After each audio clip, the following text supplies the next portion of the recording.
नमस्कार जय श्री जगन्नाथ आपण मानक समस्त को Babita cooking and blogging channel के स्वागत। आशा कर आपण मैंने समस्ते बहुत भल थे। तो आज मुझे यहाँ आसे गोटे भात खुआणी घरटे आउ कार भात खुआणी घर मुझे कहूँ आपण मानक आगे। तो पहला देखुन बाबू केते सुंदर क्यूट होइछे आउ बहुत गुलगुलिया होइछे आउ से समस्ते ताकि जन भात खुआउछन से पछे टिके इरिटेट हो गला पूरा। यह तो बहुत बढ़िया खेलुछे। तो श्री अरविंद स्कूल रे मुझे आग काम करी आउ जेन भात खाऊन से हूँ आम सुनीता आपा से भी थे आउर दियर दिगंबर भाई तांकर पुओ यहाँ। तो आम समस्ते आसीचु यहाँ पुराना स्टाफ माने देखी नौ इन अच्छु केते जन आसीचु समस्ते तो नाई आम 4-5 जन यहाँ एका संगे भेट पड़ीचु। तो समस्ते यहाँ एका संगे गलु बहुत भल लगला बहुत वर्किंग डे थिला।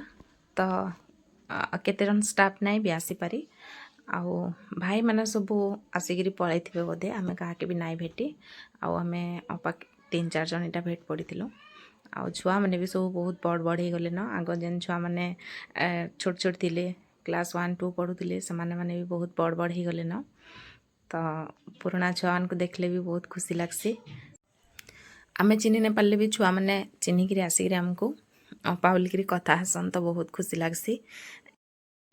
आउ मुई थिला बेल के भी जेन सब स्टाफ माने थिले जेन माने मनु सीनियर हे भी से माने भी केते जन चाकरी माने पाइले चाकरी माने करूछन आउ अपा माने भी केते जन एबे नाई जिबार के। तो पुराना स्टाफ मान को भेटी की बहुत खुशी लागसी एक्चुअली। तो आम पूरा गोटे फैमिली लेखन आउ भाई भौणी लेखन समस्ते चलुथलु तो बहुत ही बढ़िया लागसी। आ सुनीता आपा संगे आमर गोटे अलग प्रकार बॉन्ड आम गोटे क्लास रे थिलु 2 जन टीचर। तो अनमोल भी बहुत शौकी करसी अनमोल के भी से माने बहुत शौकी करसन माने झील लेखन पूरा अनमोल के देखसन। तो अलग प्रकार आम सब बेले जावा आसवा आमर लगी थी आउ इटा आम देखुन इने देदेलु आउ जाइकरी भोजी खाइकरी फेर 15-20 मिनट आम रहलु आ पळे गलु। आ इटा आमर बेमपुर जगन्नाथ मंदिर रे होचे जगन्नाथ मंदिर तो ये समय बंद कर देथिले। आउ थरे केबे मुई गले जगन्नाथ मंदिरटा भल भाव आपण मानकर संगे मुई शेयर करमी। आउ विमला मंदिर अच्छन लक्ष्मी मंदिर अच्छन बहुत बढ़िया लगसी जगन्नाथ मंदिरटा। तो फिर केबे मुई आपण मानकर संगे शेयर करमी। तो आम एटा भोजी खाऊचु बहुत बढ़िया होइतिला भोजी आउ भोजी खाइकरी आम फिर जे जार भाव फिर पलालु।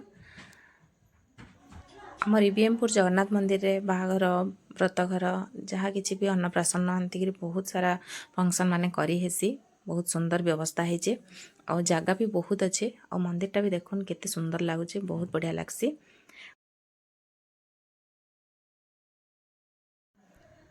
तो देखुन जगन्नाथ मंदिर आमर केते बढ़िया लगसी पूरा बहुत बढ़िया लगसी परिवेशटा भी। तो फिर मुई केबे आपण मानकर संगे शेयर करमी। आशा करछे मैं आपण मानको ई छोट वीडियोटा भल लागितबा। वीडियो भल लागला बोले प्लीज़ वीडियो के लाइक टे करबे चैनल जदि नुआ अछन चैनल के सब्सक्राइब कर देबे आउ सब्सक्राइब करके घंटी बटन के दबाई देबे ऑल ऑप्शन रे सिलेक्ट करबे जार फल रे मुई जहाँ भी वीडियो अपलोड करमी आपण मानको ता नोटिफिकेशन मिल जिबा। तब फिर देखा नेक्स्ट वीडियो रे सेतेबेल तक रहुछे नमस्कार जय श्री जगन्नाथ।